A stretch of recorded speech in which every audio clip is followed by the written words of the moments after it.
大家好，我是演员张凌赫，在《逐狱》中饰演的是谢征。在西故乡看到很多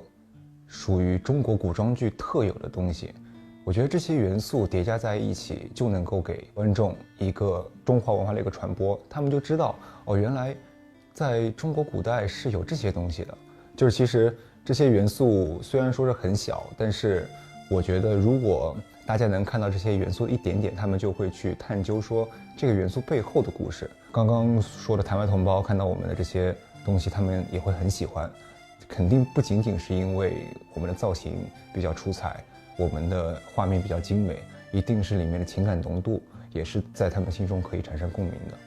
跟导演沟通的过程当中，我们就选择了一些比较有戏剧化的东西，就比如说我的雉鸡岭。我一开始在导演提出这个雉鸡岭的时候，我的脑海里面也是说，这不是那个齐天大圣带的东西吗？后来我去查了一下，它原来是其实寓意着古代将军他们战胜归来的时候会带的一个东西，就是彰显了自己的胜利嘛，是一个很开心的场面。所以说后来我在跟导演讨论说，这个东西适不适合加在我们剧，他说可以，你有好几场就是带着将士们归来的戏，你可以去使用。首先出现的画面肯定是出场，就是猪圈那一块的那个场景，就是那一束光，那一束光真的是神来之笔。我还记得有一个镜头是从上面天上俯拍的，那个猪圈上面有一个洞，然后透过那个洞看到了我们俩。其实那个镜头我感觉很有意境，它不仅仅代表了我们俩被这个猪圈捆绑在了一起，也能够代表这个洞就是射向我们俩的一束光。它整个画面都已经在交代着，好像在跟你说谢征这个人现在多么需要这么一束光来治愈他。而且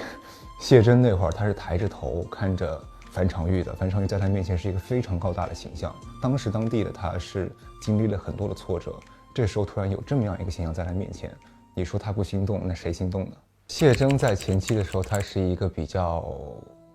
藏锋的人，他会把自己真实的东西都放在心里边，但是如果要让一个人变得真实，他一定不会完完全全的藏得住，尤其是在情绪到最大化的时候，愤怒是会让人展露最本性的自己的。所以说当时当地的他遇到这么一件事情，他把自己如是珍宝的一个人，或者说自己都不敢去碰的人，这么去伤害他，那他有什么理由去放过他呢？而且跪在他面前，他一定是要去把他的本性稍微露出来那么一点。而且这么一点，大家就会觉得，哦，原来谢征他真的是一个武安侯，他不只是西故乡那柔柔弱弱的一个伤兵。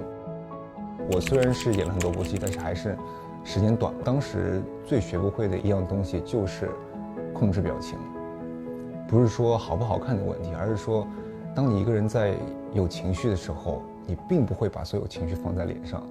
尤其是你遇到一个角色他是内敛的，他是喜怒不形于色的，这时候你如果把太夸张的表演放在脸上，观众反而会觉得出戏。在演谢征的时候，我跟导演前期做了很多的功课，包括捋了每一个角色变化的细节。虽然说谢征这个角色在剧里面会有很多的前世都没有拍出来，但是我们前期在做功课的时候，一定会把这些小故事放在心里边，甚至会把它变成就是我自己的小传写在剧本上。尤其是感情戏的时候，一定要去看这些小传，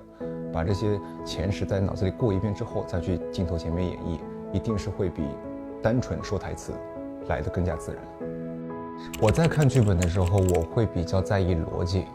如果你一件事情或者说一条逻辑线没有它的前史，你突然插进来一个比较炸的情节，大家是不会相信的。就比如说我跟樊长玉的感情，你如果前期没有非常好的一个铺垫，就两个人谈恋爱的时候，你如果没有前期相处的时间，大家真的会相信你吗？就不要去指望大家去相信你们的一见钟情，一定是有前面我为你付出，你为我付出，你拯救了我，我拯救了你，大家才会相信你们的感情是真的。西故乡是最纯真的地方，每个邻里乡亲的关系也写得非常的立体。为什么要去描写这么一段故事呢？就是其实是做一个烘托，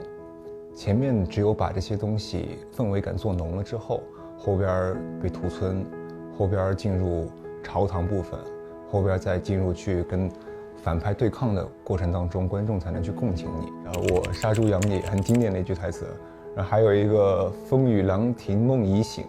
这句我也很喜欢，因为它不仅仅是一个梗，还是一个很突出他角色性格的。就用这一句诗就已经交代了我和李青之间的角色关系。他就是个军师嘛，然后我是一个将军，我跟他之间的人物关系就是时常会这种打趣，然后我又很嫌弃他，然后他又是文绉绉的。江畔何年初见月，江月何年初照人。这当然是最直接的意思，是我跟樊长玉之间的情感关系。还有一种其实是剧里边没有什么篇幅去描写说谢征对于西固巷的怀念。我觉得这句话能够代表一些谢征的心境。他在处理完这些事儿之后，他在把自己的愁或者把自己心里的怨气消解掉之后，他一定会想到西固巷那段时光。因为谢征小时候母亲很早就死了，他也因为这份情感而感到自责。长大的过程当中也是一个非常非常受到压迫的人，包括长大之后还被背叛。他其实整个成长过程没有得到太多的善意。他在西固巷是他人生当中唯一一段比较温暖、比较被给予到爱的地方。所以说，我写这句话其实一方面是在写我跟樊长玉的感情，另外一方面我是想借这句话去表达一下我谢征对于西固巷这个时段经历的生活、遇到的人的怀念。因为我是12月份的摩羯，然后我自己性格从小到大也不太会去表达爱，所以说我自己在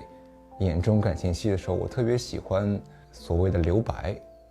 就是有些东西你不必说的太满，你说的太满就会显得很过，听我话的人也不一定能够全盘接受。所以说很多东西我喜欢用细节去呈现，就比如说手上的动作，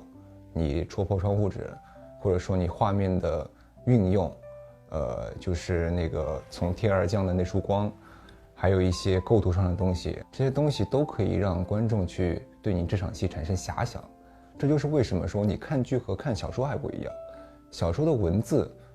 它可以让你有很多脑补的空间，你可以去想象他这个主角人物形象是怎样的，你可以想象他台词之间，他的每句对话之间他们会做什么动作，这种想象是非常有魅力的。我自己看小说也是这样，就我喜欢看那些文字之间留白的东西，其他的东西都靠我的想象去弥补就行了，这都是想象的力量。其实我一直想尝试现代的职业剧，我发现演这种剧你可以去学到一段自己平常生活中接触不到的知识。就比如说你学了中医，我只是摸了一下中医的职业而已，但是我已经学会了一些中医的知识。如果有一天我能演一个职业剧，比如说演个律师啊，做广告的人啊，我就可以去学习他这个职业所有的知识嘛。以前我一直说我想拥有一个角色，这个角色呢是能够让大家看到这个角色名字的时候能想起我的。当然无所谓大小角色，无所谓正反派，只要这个角色是立体的，而不是说看到我的名字才会去联想到这些角色的。我非常非常期待有这样的一个角色出现在我身上，我也在为此而努力着。